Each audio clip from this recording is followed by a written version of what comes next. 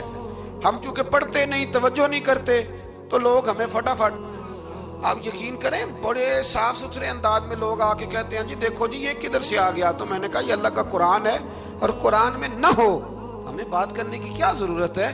یہ سارے عقائد اور نظریات وہ ہیں جو رب کریم نے خود قرآن مجید میں ہمیں عطا فرمائے ہیں.